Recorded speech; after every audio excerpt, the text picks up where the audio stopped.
we're about to dive into a quick discussion of Halloween Kills. That is the first film on the docket that I haven't shot anything for. So it's currently 9 in the morning, September 29th, 2022. I began this project on October 1st of last year. Yeah, this is not exactly what I expected to be doing, but hey, this is how we're doing it. Buckle up, it's time to get back into the groove of October nights, just in time for October nights. Think of this as kind of a pre-spooky season, pre-game type deal, just with less drinking, you know. So Halloween Kills is the second in a modern sequel trilogy to John Carpenter's 1978 original Halloween. If you want to deal with all the timeline BS, be my guest. I'm not about to sit here and explain it to you, especially because videos that are far more dedicated to telling you the story and digging down deep into kind of the lore of the films. There's plenty of great videos out there that already do that, and I think Dead Meat does an excellent job of that, so why would I waste your time when you can go watch a much better produced video that briefly discusses kind of the history of this. But yes, so this is a direct sequel trilogy to John Carpenter's 1978 original. None of the other movies that happened or were released after the 1978 original are part of this continuity. So don't worry about it. It's fine. It's fine. What I think a lot of this trilogy so far is dealing with is how trauma affects people over time, and giving Laurie Strode kind of the timeline to really morph into, you know, a person that's been deeply affected by the tragedy that happened in 1978 and trying to figure out how to put the pieces back together. I think the way that they're able to deal with that, in especially the first film from 2018, is really great. While that film I don't think reinvents the wheel a whole lot, I love a lot of the new characters they bring in. Everyone's giving it their all, and it's just a lot of fun to have everyone back on the table, including John Carpenter in composer and executive producer position. So Carpenter really hasn't made a movie since like the early 2010s, I think, with his last one being The Ward, if I'm not mistaken. He hasn't directed in a while. He's kind of a recluse of sorts. He's put out several incredible albums of non-score material that he co-wrote and co-composed with Daniel Davies, which is, I believe, his nephew, and then his son, Cody Carpenter, who co-composes all of his scores now. They make incredible music and have put out 2 great scores this year already. I'm speaking from 2022 Patrick, who has not seen Halloween Ends yet, but heard the score. A lot of people aren't talking about John Carpenter's score to Firestarter, which I thought was excellent. I have listened to it on repeat since it came out. It's one of my favorite kind of just sit and play records. In fact, I just pre-ordered the album myself as a little Halloween gift to myself.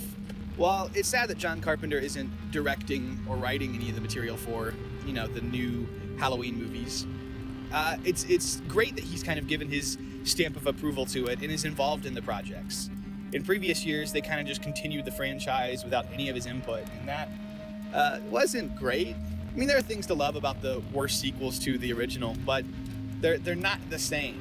But you remember that Halloween from 2018 was all about the Hallowomen. I think I've spelled that right on the bottom of the screen, but God knows I'd probably screwed it up. Which is about the 3 generations of the Strode family that are still alive, which includes Laurie Strode, her daughter, and then her granddaughter, who are all going to face off against Michael at some point during the film. Laurie's daughter is not really interested in anything she has to say, largely thinking that she's just kind of... She was clearly traumatized in 1978, but has taken it out on her entire family, elevating this guy to boogeyman status when clearly he was just a malformed criminal. Well, when she finally gets a chance to face off against Michael Myers, I don't think she continues to hold that thought. So after all the trauma kind of dealt with in the first Halloween, Halloween Kills is a chance to get bigger, badder, and have Michael Myers truly ascend to the throne of horror royalty. Except the film wants to be more complicated than that, for better and worse. One of the main themes that I think Halloween Kills tackles to varying degrees of success is that Michael Myers really gets his power from the fear of people around him. The myths that they're making about him are powerful. They're stories that we tell each other, and they have an effect on us. And in some ways, have an effect on Michael. He's been separated and made to be this all-encompassing baddie, the literal embodiment of evil, as Samuel Loomis, his previous doctor, said. Because of all of this, you wind up in a situation where Michael Myers probably isn't this supernaturally gifted devil man. He's just a guy who's gotten really lucky and not died over the years, and, well, same to Laurie Strode. But because of the fear that Michael has instilled in this town and the myths that were made about his original slaying and his return in 1978, it's kind of hard to divorce him from that. And because of that, you run into a situation where Michael's myth is bigger than Michael the man himself. But that myth has staying power in this world. The fear that his name instills just by hearing it is enough to have a real world effect. The psychological becomes physical. I don't want to talk about this too much more because I don't want to spoil any of this for you if you're going to check it out yourself. I largely had positive views on this film. I do think it has quite a few weak spots. It's not nearly as good as Halloween 2018, but I still really liked it. It is definitely going to be the weakest chapter of the trilogy as long as they nail this ending, and I hope and think they will. It's a struggle because some people absolutely hated Halloween Kills, but I think it's still a fun movie regardless. I don't think it's stupid. It may be a bit too long, but other than that, it's a decently crafted thriller with great characters and great character moments. And I just wish that it maybe came together a bit better. I mean, the side characters are really the show here as well, because we get a lot of returning characters that didn't die in the first installment, who get a lot more time to shine in this film. But one of the other things that I think allows this film to shine is the fact that we're bringing back characters from the original film who are now adults and having to contend with fighting Michael yet again, fighting the boogeyman one last time. That's Tommy Doyle, Lindsay Wallace, and many others who struggled to survive their first encounter with this man back in 1978. But he's back and here for vengeance. I think their character moments are really what make the movie for me. Sure, there's a bit careless dispatching of these characters at times, where I think it's more of a mean-spirited kill, or more in search of a big gruesome kill scene rather than maintaining film logic. But overall, I do think the story that it tells is a good one, and one that I enjoy returning to. But before we close, I actually hopped on a Zoom call with my good friend and movie club co-collaborator and co-creator, Gavin Slay, after we screened the extended edition of this movie. And so we have a brief few thoughts that we wanted to share with you from that talk. So without further ado, here's that. And then, yeah. Like killer opening stuff. All that's really good. And then it just kind of loses the steam it had. So it's a little disappointing, but still not awful. I feel like the extended cut mostly affected the beginning and the ending, and not necessarily a whole lot in the middle. I think Big John's kill went on a bit longer in this cut. Yeah. I don't necessarily remember the eyeballs popping out. I do remember the thumbs going into eyeballs. I do not remember the eyeballs being retrieved. That seemed gorier than what I remembered. So yeah, I'm sure that's mostly where it is. It's extra seconds of that couldn't have been made into the R cut because, the MPAA. I don't think there's a difference in the number of people that die. Right. Maybe in that last montage where kills a bunch of people, there might be like one or two additional deaths. But largely, I don't think there's a huge difference. So I saw that you have Halloween Kills at 3 stars on Letterboxd. Is that news to you? I don't remember I didn't remember what I rated it. Yeah, it's 3 stars. I guess my question is, now that you've seen it again, has your opinion changed? Not necessarily, I guess, overall, but maybe you're willing to evaluate it differently, or are you still mostly saddled with kind of mixed feelings in terms of execution? I would say mixed feelings. It is. I mean, maybe I would arrive at 3 about differently. Yeah. Enjoying different elements more or less this time around, but I think 3 is probably about right. Yeah, I mean, like I said, there's a lot that I really do like about this, and there's a lot that's executed really well, and then there's some other stuff that's just kind of like bafflingly bad. Yeah, especially compared to how good the rest of the stuff is, and how good Halloween 2018 was. Probably about the same overall. Yeah, I mean, I thought the kills and everything were really good. I thought, I mean, the overall idea is not bad. I just think it's executed not great. Like, all the writing for the side characters is pretty much good. I'm happy with all that. It's the it's the mob stuff, but just the writing for that stuff. It's not just like, oh, this is it just doesn't feel fully fleshed out. Like we know what we're trying to say with this. Mm-hmm. Any things that stuck out this time? Either things that like maybe you were like, oh, on a second viewing that didn't really work for me, or oh, that surprised me. I guess something mainly because I've seen this pointed out in I think the kill count and other stuff, but that second where he's going after the doctor and the nurse and the other older nurse and in that car scene, it is like the first time I watched through it, I didn't really have a problem with it. Mm-hmm. This time, kind of knowing like, oh yeah, it is kind of, I did see a lot of the, oh, this is paced really weird and random stuff happens that doesn't make sense, and the timing like of different characters' movements and what they would be doing doesn't really add up. So that did maybe lose a little bit for me just because I noticed it this time.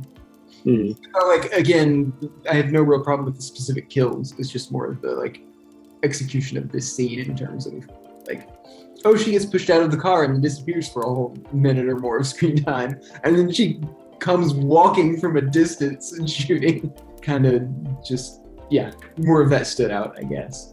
That was one thing I kind of was like, oh, this part didn't work quite as well as it did before for me. But and like I said, the acting's pretty great all around for everyone. Anthony Michael Hall, I called out, but I mean, mostly everyone who's there is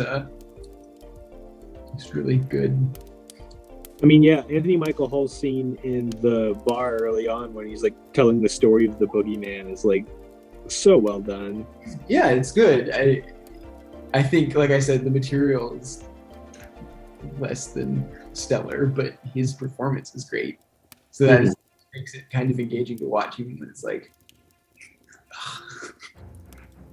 I don't know, it feels like just the writing's not, and you know, like I would be the first to say that subtlety in a lot of writing, especially genre writing, is overrated.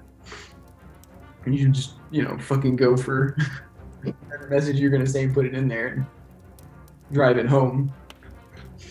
But I guess with everything just being so muddy, it doesn't feel like they're not being subtle, but they're not being clear either about like, oh, this is the moral or the point, and this is who we are. This is what we're trying to say by using these characters and doing these things. I guess my understanding of the film as a whole is that the very being of Michael has kind of permeated the town and made them all culpable in a way. Like they've played into this madness, they've played into this chaos. Like I love the fact that it's such a nihilistic message. Like even for Laurie Strode, it's like, this has never been about you. You were just in the wrong place at the wrong time. Yeah. The fact that you thought there was this connection between you two has just been a lie you've told yourself, a mythology that you've told yourself to make yourself feel better. And it's not going to work anymore. That lie is dead and you have to come to terms with that. Yeah.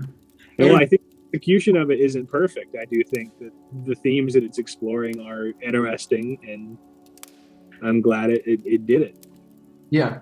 I do really like that. That's one of my favorite things that this movie does. I just also gets caught up in like Michael is evil and the root and the center of all the problems in this town, and is like the mythology of Michael is also like so front and center there at the end that it also kind of is like, well, which is it? Is this just like, a truly evil person and killer who's killed countless people? That's true, but is he like cosmically evil and the cause of all the problems in the town, or is he just an evil person who happened to bring out the worst in the town as they responded to it?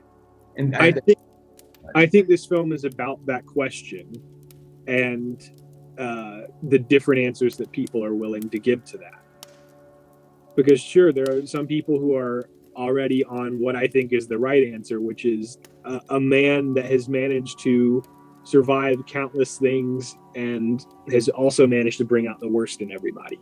and it's just this one man who's managed to bring out the worst in everybody. Yeah. But that's not even his intention. It's not like the Joker. It is something so much sadder than that. It's like, no, this is just a serial killer that has no plan. Yeah. I wish maybe the show really drove home. Well, it's the middle chapter, so it's like it's a serialized thing. So I'm not bringing that out of nowhere. I just wish the movie like drove home the fact that like, oh yeah, no, like this is the people of Haddonfield doing this. It's not like Michael may be the catalyst for it, but it is not like they're doing it themselves, and that's what's causing it. And just that last little beat of driving that fact home seems missing, and in favor of just like, oh, all that's okay. We can deal with that later. Let's just go kill Michael now. Yeah, I don't know. It's just the end result of all that's pretty muddy, I think. Even though I do agree that's more or less what the movie's trying to do. I think it definitely has its problems, but overall, I do think it lands where I want it to. I'm excited to see the new one in a month. Oh yeah, I'm super excited. Thank you once again for watching the October Nights. It's been a long time in the making getting this back to you. I've been wanting to do this for months and trying to figure out a timetable and a schedule to sit down and actually make all of these videos on top of the other stuff that I have to do for my real world job, as well as episodes of Movie Club that are currently being produced. It's been a lot of work, but I'm so excited to get this back to you and finish up this series, and I can't wait for you to see it. So yeah, I don't even remember my outro. But yeah, I'll have it down for the next video. Thank you for tuning in to October Nights. I've been your host, your ghost host, Patrick Smith. And stay scary, my friends. I'll see you around.